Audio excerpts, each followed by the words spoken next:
ഈശോ മിശിഹായ്ക്ക് സ്തുതിയായിരിക്കട്ടെ. പ്രിയപ്പെട്ട സഹോദരങ്ങളെ, ഞാൻ ഷിബു ജെയിംസ്. സാ മീഡിയ എന്ന നമ്മുടെ യൂട്യൂബ് ചാനലിലേക്ക് എല്ലാ സുഹൃത്തുക്കൾക്കും സ്വാഗതം. 2025 ലോഗോസിൻ്റെ പഠനമാണ് ഈ ചാനലിലൂടെ നടത്തപ്പെടുന്നത്. ഇത് 2025 ലോഗോസിന് പഠിക്കാനുള്ള ഏറ്റവും അവസാനത്തെ വീഡിയോയാണ്. എഫേസോസ് 6-ാം അധ്യായത്തിൽ നിന്നുള്ള ചോദ്യോത്തരങ്ങൾ. 2019 ചാനൽ ആരംഭിച്ചത്. ചാനൽ ആരംഭിച്ചതിനു ശേഷം ആദ്യമായിട്ടാണ് ഇത്രയും വേഗത്തിൽ ചോദ്യോത്തരങ്ങളുടെ വീഡിയോ തയ്യാറാക്കി കഴിയുന്നത്. ഇനിയും സമാന വാക്യങ്ങളുടെ വീഡിയോസും പ്രധാനപ്പെട്ട വാക്യങ്ങൾ, ആശയക്കുഴപ്പമുണ്ടാക്കുന്ന ചോദ്യോത്തരങ്ങൾ, പ്രധാനപ്പെട്ട ചോദ്യോത്തരങ്ങൾ, അങ്ങനെ കുറച്ചധികം വീഡിയോസ് ഇതേ തുടർന്ന് ചെയ്യുന്നുണ്ട്. നമുക്ക് പഠിക്കാനുള്ള പാഠഭാഗങ്ങൾ, അതിൻ്റെ ഒരു വിശദീകരണം ഉൾപ്പെടുത്തി ഓരോ അധ്യായത്തിനും ഒരു വീഡിയോ എന്ന ക്രമത്തിലും ചെയ്യാൻ ഉദ്ദേശിക്കുന്നുണ്ട്. 5 മിനിറ്റിൽ താഴെ ദൈർഘ്യത്തിലാണ് അത്തരം വീഡിയോസ് ചെയ്യുന്നത്. ഇതിന് സമാന്തരമായി തന്നെ മോക്ക് ടെസ്റ്റുകളും നടത്തുന്നുണ്ട്. മോക്ക് ടെസ്റ്റിൽ പങ്കെടുക്കാൻ താല്പര്യമുള്ളവർക്ക് ഇനിയും രജിസ്ട്രേഷൻ ഫീസ് അടച്ച് ജോയിൻ ചെയ്യാവുന്നതാണ്.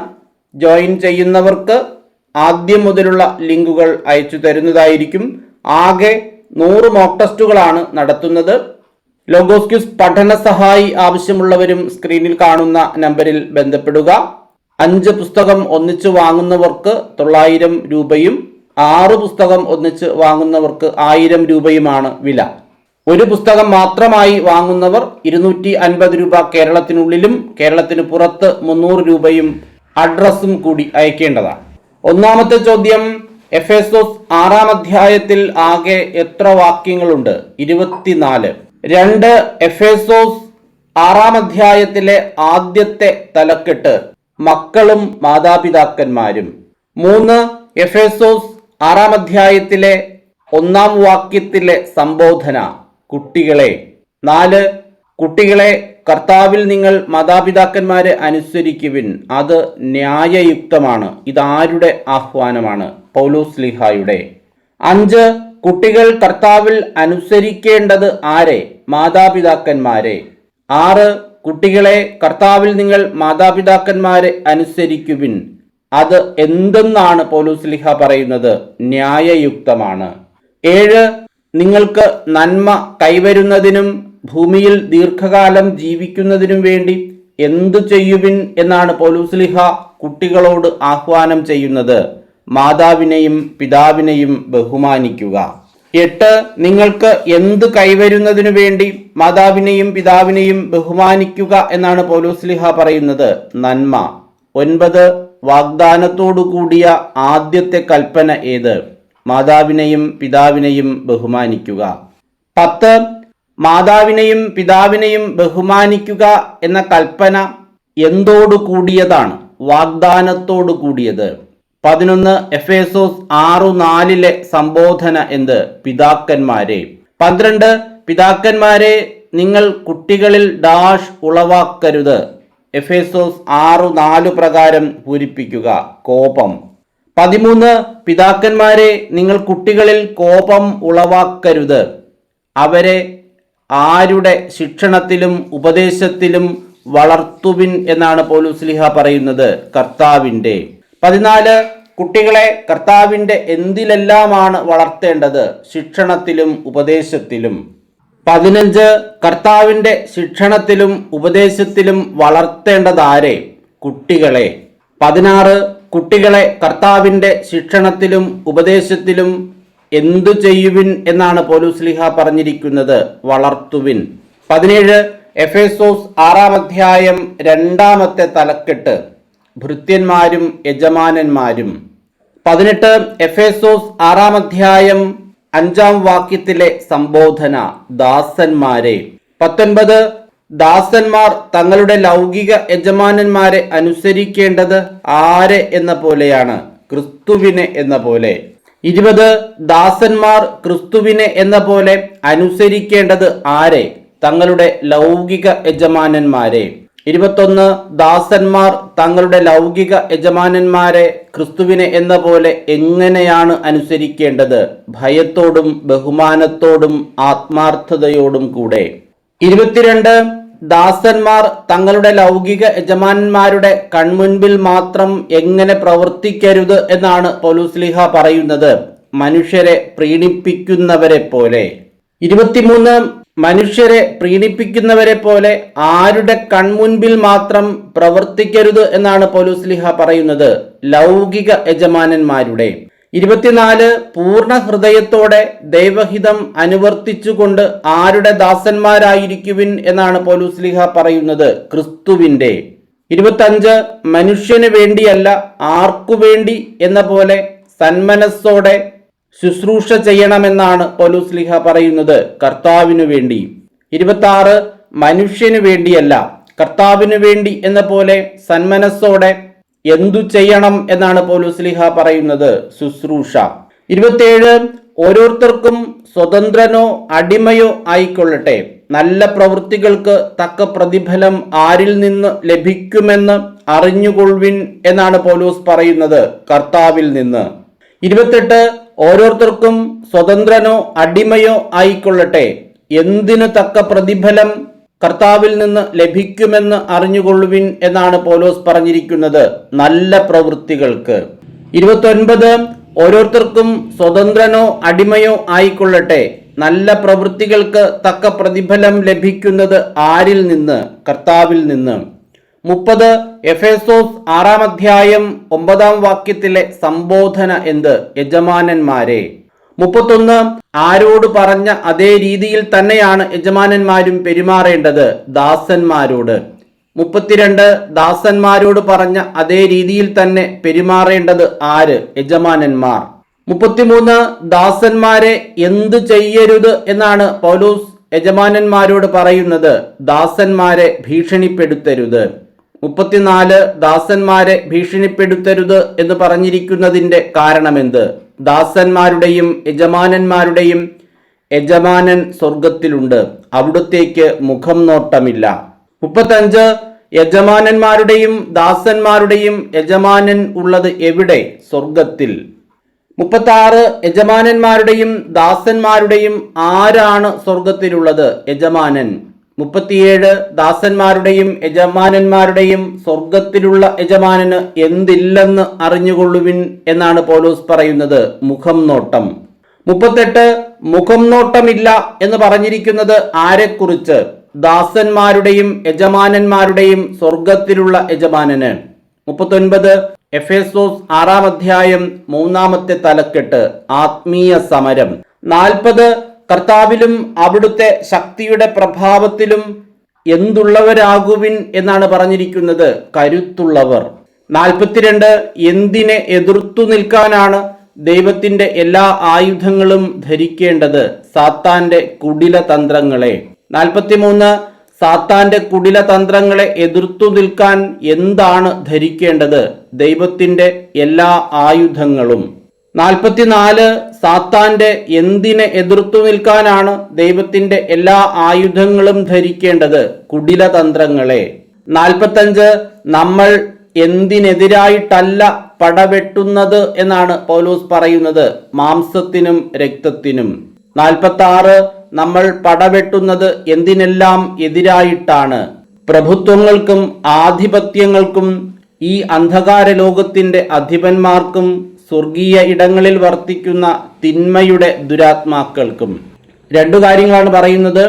പ്രഭുത്വങ്ങൾക്കും ആധിപത്യങ്ങൾക്കും ഈ അന്ധകാര ലോകത്തിന്റെ അധിപന്മാർക്കും സ്വർഗീയ ഇടങ്ങളിൽ വർത്തിക്കുന്ന തിന്മയുടെ ദുരാത്മാക്കൾക്കും എതിരായിട്ടാണ് നമ്മൾ പടവെട്ടേണ്ടത്, അല്ലാതെ മാംസത്തിനും രക്തത്തിനും എതിരായിട്ടല്ല എന്നാണ് പൗലോസ്ലീഹ പറയുന്നത്.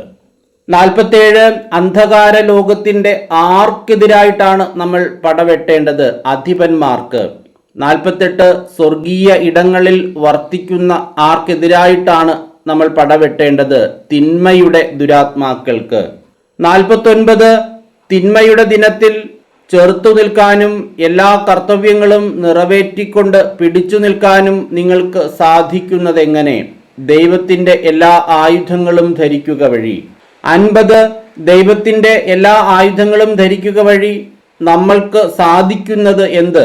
തിന്മയുടെ ദിനത്തിൽ ചെറുത്തു നിൽക്കാനും എല്ലാ കർത്തവ്യങ്ങളും നിറവേറ്റിക്കൊണ്ട് പിടിച്ചു നിൽക്കാനും. 51 എന്തുകൊണ്ട് അരമുറുക്കി ഉറച്ചു നിൽക്കുക എന്നാണ് പൗലോസ്ലീഹ പറയുന്നത്? സത്യം കൊണ്ട്. 52 എന്തിന്റെ കവചം ധരിച്ചാണ് ഉറച്ചു നിൽക്കേണ്ടത്? നീതിയുടെ. 53 സത്യം കൊണ്ട് എന്തു ചെയ്ത് നീതിയുടെ കവചം ധരിച്ച് ഉറച്ചു നിൽക്കുവിൻ എന്നാണ് പറഞ്ഞിരിക്കുന്നത്? അരമുറുക്കി.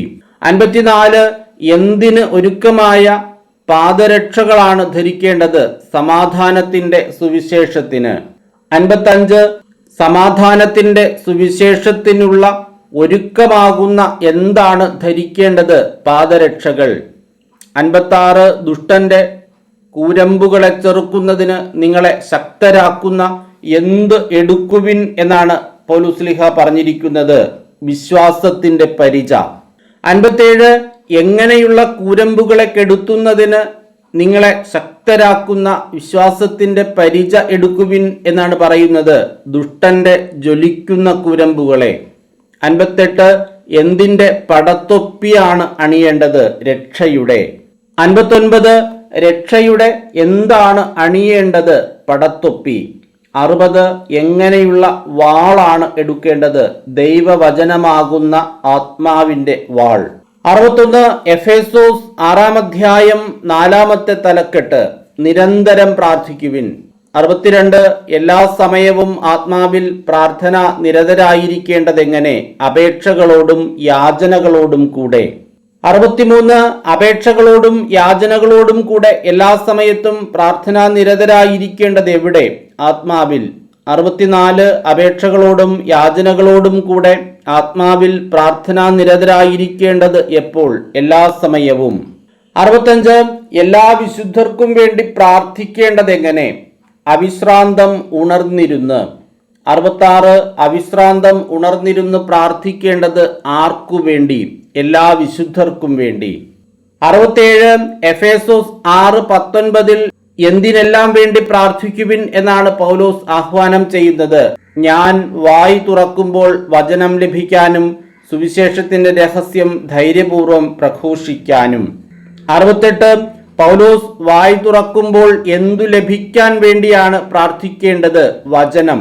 69 എന്ത് ധൈര്യപൂർവ്വം പ്രഘോഷിക്കാൻ വേണ്ടിയാണ് പൗലോസിന് വേണ്ടി പ്രാർത്ഥിക്കുവിൻ എന്ന് ആവശ്യപ്പെട്ടിരിക്കുന്നത്? സുവിശേഷത്തിന്റെ രഹസ്യം. 70 സുവിശേഷ രഹസ്യത്തിന്റെ ബന്ധനസ്ഥനായ സ്ഥാനപതി ആരാണ്? പൗലോസ്ലീഹ. 71 പൗലോസ്ലീഹ എന്തിന്റെ ബന്ധനസ്ഥനായ സ്ഥാനപതിയാണ് താൻ എന്നാണ് പറയുന്നത്? സുവിശേഷ രഹസ്യത്തിന്റെ. 72 സുവിശേഷ രഹസ്യത്തിന്റെ എങ്ങനെയുള്ള സ്ഥാനപതിയാണ് താൻ എന്നാണ് പൗലോസ്ലീഹ പറയുന്നത്? ബന്ധനസ്ഥനായ. 73 എന്തിനൊത്ത വിധം ധീരതയോടെ പ്രസംഗിക്കാനാണ് പൗലോസ്ലീഹായ്ക്കു വേണ്ടി പ്രാർത്ഥിക്കേണ്ടത്? തന്റെ കടമയ്ക്കൊത്ത വിധം. 74 തന്റെ കടമയ്ക്കൊത്ത വിധം എന്തു ചെയ്യാൻ വേണ്ടിയാണ് പൗലോസിന് വേണ്ടി പ്രാർത്ഥിക്കേണ്ടത്? ധീരതയോടെ പ്രസംഗിക്കാൻ. 75 6-ാം അധ്യായത്തിലെ 5-ാമത്തെ തലക്കെട്ട് ഉപസംഹാരം ആശംസ. 76 എന്തിനെക്കുറിച്ചറിയാൻ നിങ്ങൾക്ക് ആഗ്രഹമുണ്ടായിരിക്കുമല്ലോ എന്നാണ് പൗലോസ്ലീഹ പറയുന്നത്? ഞാൻ എങ്ങനെയായിരിക്കുന്നെന്നും എന്തു ചെയ്യുന്നെന്നും. 77 നമ്മുടെ പ്രിയ സഹോദരനും കർത്താവിന്റെ വിശ്വസ്ത ശുശ്രൂഷകനും എന്ന് പൗലോസ് പറയുന്നത് ആരെക്കുറിച്ച്? തിക്കിക്കോസിനെ കുറിച്ച്. 78 ഞാൻ എങ്ങനെയായിരിക്കുന്നെന്നും എന്തു ചെയ്യുന്നെന്നും ആരും നിങ്ങളോട് പറയും എന്നാണ് പൗലോസ് പറയുന്നത്? തിക്കിക്കോസ്. 79 തിക്കിക്കോസിന് പൗലോസ് നൽകുന്ന വിശേഷണങ്ങൾ എന്തെല്ലാം? നമ്മുടെ പ്രിയ സഹോദരനും കർത്താവിന്റെ വിശ്വസ്ത ശുശ്രൂഷകനും. 80 തിക്കിക്കോസിനെ പൗലോസ് എഫേസോസിലേക്ക് അയക്കുന്നത് എന്തിനു വേണ്ടി? ഞങ്ങളുടെ വിശേഷങ്ങൾ നിങ്ങളെ അറിയിക്കുന്നതിനും നിങ്ങളുടെ ഹൃദയങ്ങളെ ആശ്വസിപ്പിക്കുന്നതിനും വേണ്ടി. 81 തങ്ങളുടെ വിശേഷങ്ങൾ അറിയിക്കുന്നതിനും എഫേസോസുകാരുടെ ഹൃദയങ്ങളെ ആശ്വസിപ്പിക്കുന്നതിനും വേണ്ടി പൗലോസ് അയക്കുന്നത് ആരെ?